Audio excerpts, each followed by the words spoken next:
It's amazing to me how relevant Scripture continues to be.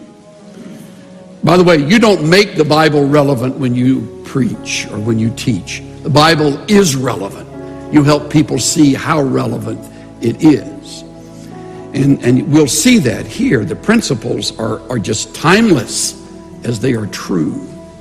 Now, 1 Kings 9 revolves around 4 people and ultimately, of course, Jehovah God. The first of the 4 is a king named Ahab. He is the classic wimp-out husband.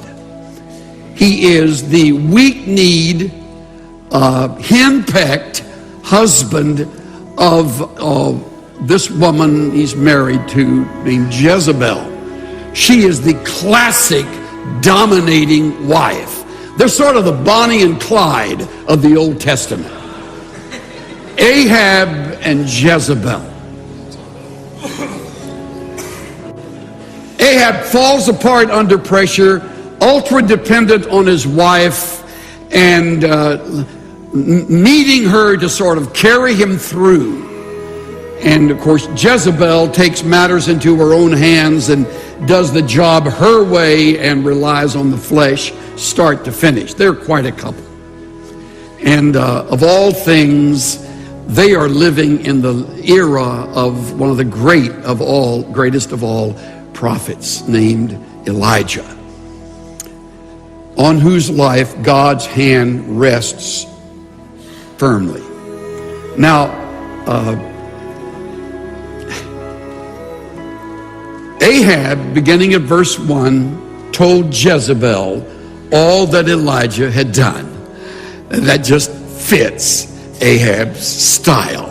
You can imagine it when they're sitting at home, wherever home was, and he sort of whines how he had killed all the prophets with the sword. Jezebel doesn't even talk much about it. She just goes into action. And she sent a messenger to Elijah. So may the gods do to me and even more if I do not make your life as the life of one of them by tomorrow about this time. Well, that's a biblical way of saying your history. It's only a matter of time.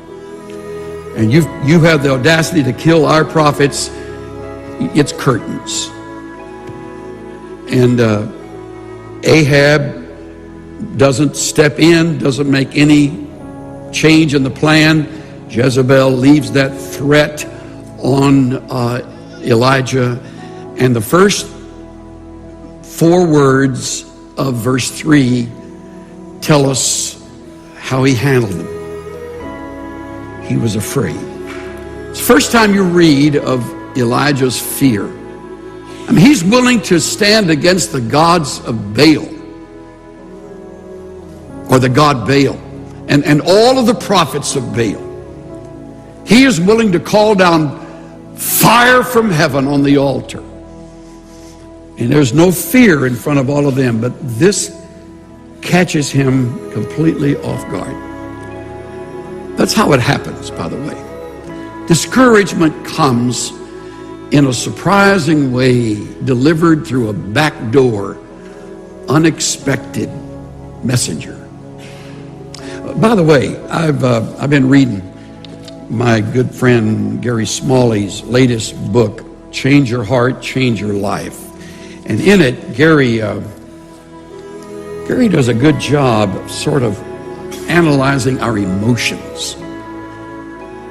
If you want to be strictly accurate, we can never say, you make me sad, or you make me afraid, or what you said really upset me.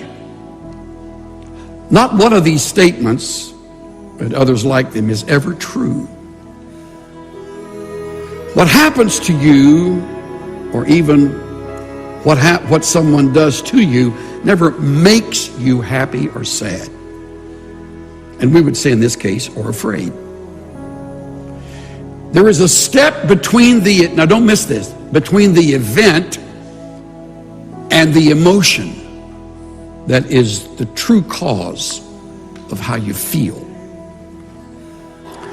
To explain this phenomenon, let's turn to Dr. Albert Ellis, founder of cognitive therapy. Dr. Ellis developed the famous ABC model to explain how our experiences, beliefs, and actions interact. His model of a 3-event sequence that happens every time you feel an emotion, such as fear, worry, sadness, or discouragement, follows in this manner.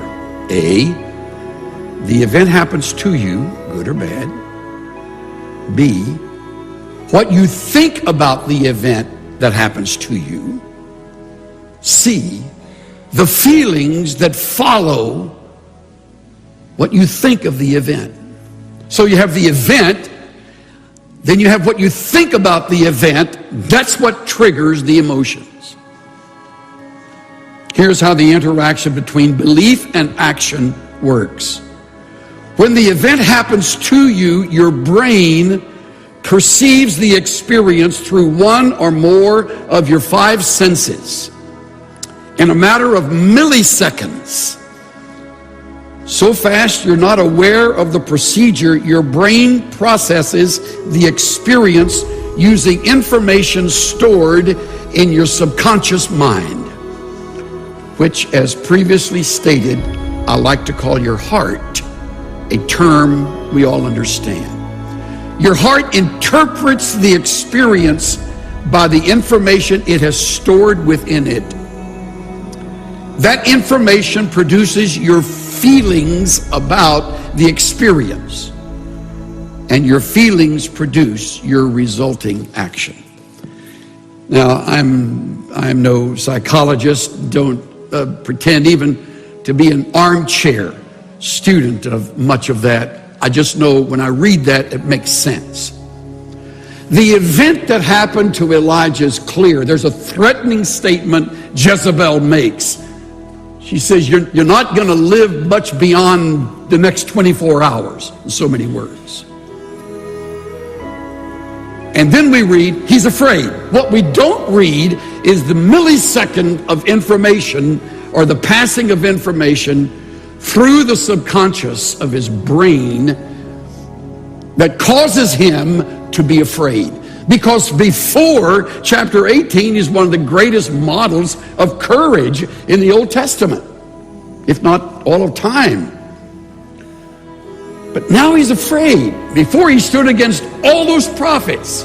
Now there's one woman, one person who threatens him, and he's afraid.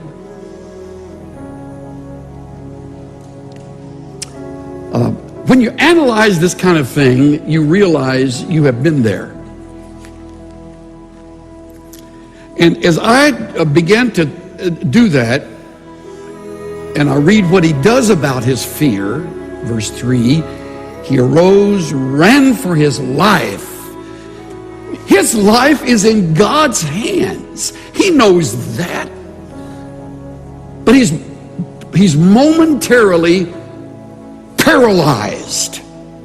His faith has suddenly shut down. Thankfully, it's temporary, but it's shut down, and he is responding as if he had never stood against the prophets of Baal. He had never stood toe-to-toe against Ahab, saying there won't be rain until the living God brings rain. But now he's afraid, and he runs for his life, and he comes to Beersheba. And you know, the length of Israel, Dan to Beersheba. He's as far away as he can get. He leaves his servant there, and he himself goes another day's journey into the wilderness, and he came and sat down under a juniper tree, and he requested for himself that he might die. And he said, "It is enough now, O Lord. Take my life. I am not better than my fathers." I don't know where you're going to wind up in this crazy world. I don't know whose life you're going to touch. More than you could imagine. I don't know what influence you're going to have on individuals more than you ever dreamed. But part of the effectiveness of your ministry will be the things you learn when you get discouraged. That will give you depth that you would not otherwise have. It'll give you understanding. It'll take away your tendency to criticize. It'll give you a heart.